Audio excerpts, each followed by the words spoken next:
Salut les amis, j'espère que vous allez bien. Bienvenue dans cette vidéo. Alors aujourd'hui, l'objet de la vidéo c'est de répondre à un commentaire qui m'a été posé par un étudiant du prénom de Aziz. Alors il dit bonsoir. Si c'est que j'ai introduit ma demande d'équivalence, si j'ai obtenu mon équivalence de diplôme déjà et que je n'ai pas obtenu le visa, est-ce que si je souhaite poursuivre ma procédure l'année qui suit, je devrais encore faire l'équivalence de diplôme? Alors, pour répondre à cette question, je vais partir sur deux volets. Mais avant de répondre à la question, je t'invite bien sûr à faire trois choses. 1. À t'abonner à la chaîne. 2. Activer la cloche de notification. Et 3. Mettre un pouce like à cette vidéo pour la référencer afin que le maximum de personnes puissent entrer en possession de la vidéo pour avoir l'information. Donc, pour répondre à la question de notre frère Aziz, j'aimerais partir sur deux points. J'ai dit, le premier point c'est que si tu as fait ton équivalence de diplôme avec le relevé de bac, uniquement le relevé de bac, alors cela suppose que tu auras une équivalence de type provisoire. Ça veut dire que ça a une durée d'un an.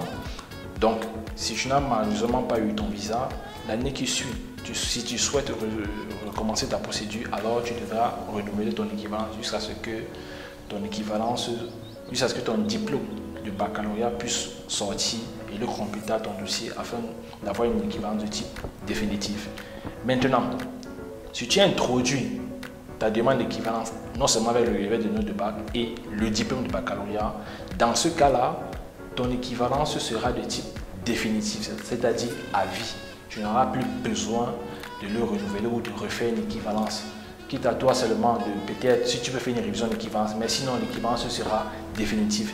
Et donc, si malheureusement tu n'as pas obtenu ton visa pendant l'année en cours et que tu souhaites le faire l'année prochaine, tu n'auras plus besoin de refaire l'équivalence. Tu n'auras juste à compléter ton dossier par ta demande d'équivalence et faire tes admissions sereinement. Donc, c'était là simplement pour la réponse que je voulais apporter à notre frère. Donc, si je peux me répéter, je dis, premièrement, si tu as fait uniquement avec le relevé de notes, tu auras une équivalence de type provisoire que tu devras renouveler chaque année jusqu'à ce que ton diplôme sorte afin que tu puisses avoir une équivalence de type définitif. Deuxièmement, si tu as fait ton équivalence avec le diplôme de bac et le relevé, dans ce cas-là, tu auras une équivalence de type définitif qui va te permettre de pouvoir poursuivre ta procédure, peu importe le nombre de fois que tu souhaites faire la procédure.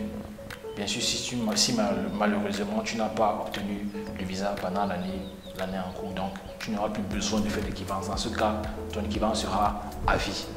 Donc c'était tout, parce que je ne veux pas que la vidéo soit trop longue, c'était tout là pour répondre à cette question de notre frère Aziz. N'hésite pas toi aussi qui regarde cette vidéo de me poser en commentaire une préoccupation.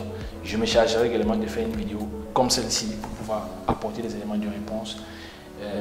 N'oublie pas également que nous avons la possibilité de t'accompagner pendant ta procédure, partant de l'équivalence de diplôme jusqu'aux demandes de visa, à travers un pack d'accompagnement qui se trouve dans la description de la vidéo. Voilà. Donc je vais te dire encore de t'abonner, de partager la vidéo et de mettre un like à la vidéo pour la référencer. Donc c'était tout pour cette vidéo. Rendez-vous à la prochaine vidéo.